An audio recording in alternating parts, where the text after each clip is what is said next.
Hound. If you only get one figure in this set, get Hound, okay? Because even though we're getting a Universe 2 Hound, this is... oh man, this is a nice figure. It's even got seats, because it's a Jeep, and obviously if it didn't have seats there... well, the seats are neat because they're alternators as can become the feet in robot mode.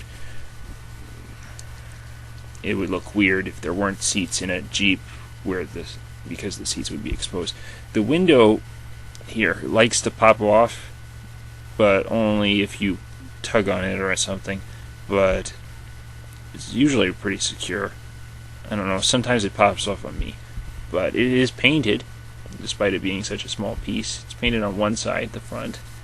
And a lot of paint on this toy.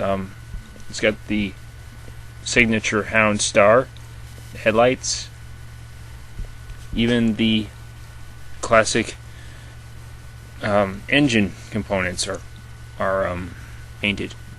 So it really does look like the Generation 1 Hound toy. So, right, and a little tiny bit of articulation with the windshield being able to fold down. Nice.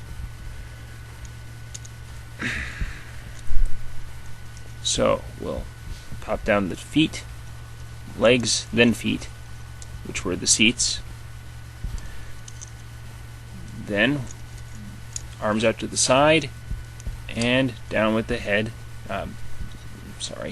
hood, and that becomes, and then we reveal the head.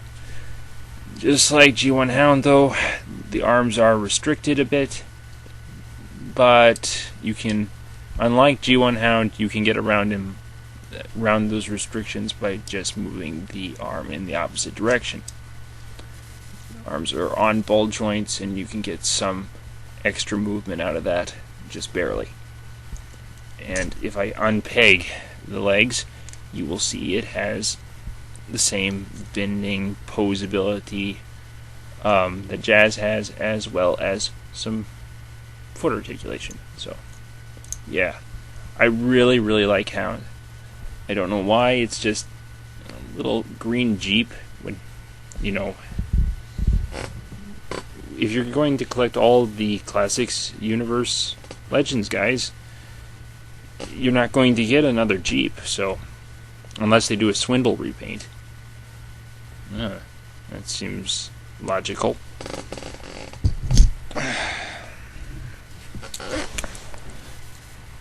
So, finally, the Decepticon of the set, Megatron, particularly Generation 2 Colors Megatron. For those who were complaining about the lack of purple on the deep purple colors on the current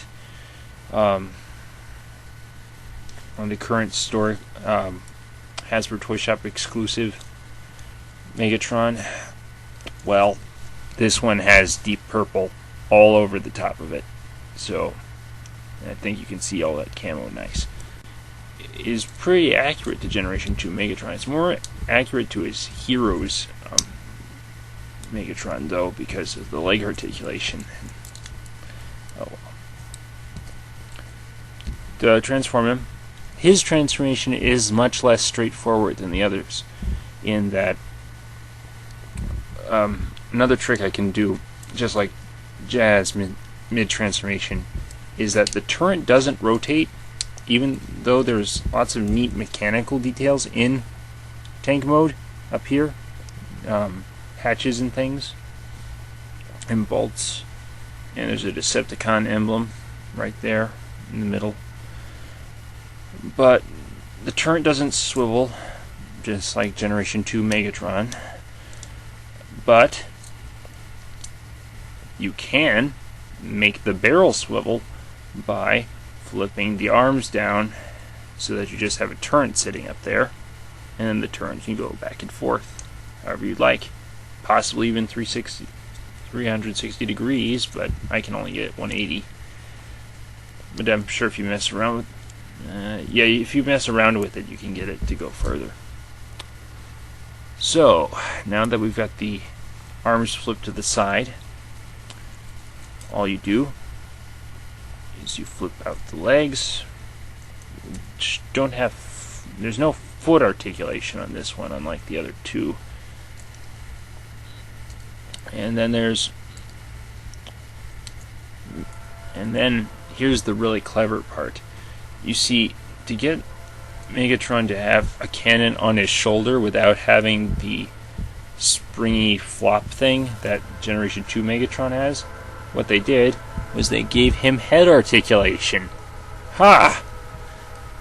You just push the barrel over and to the right. And voila! Really clever way of getting a shoulder cannon for Generation 2 Megatron. And it is a nice Megatron head sculpt as well. Red eyes, silver face. Actually better than Generation 2 Megatron's head sculpt. The real one, because it's just angrier. It's really, really angry. I still recommend Hound over this, but you know, if you don't have a Megatron in your Legends set and you're planning on getting Animated Prime, this would be the Animated Legends Prime, then this would be a good Megatron to get to fight him.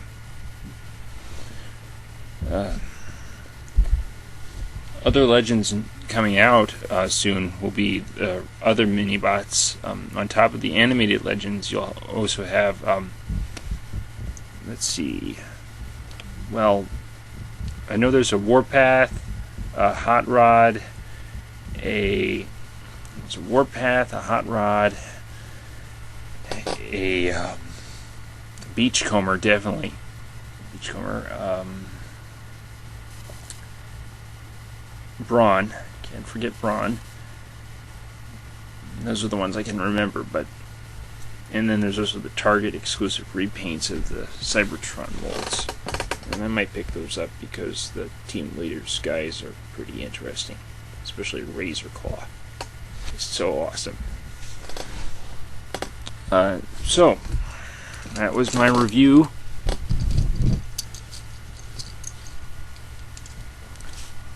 of these three. Pick them up, especially if you want to complete your Universe Legends assortment. Have some extra guys handy to greet the new really, really awesome ones in the later waves. Bye, guys.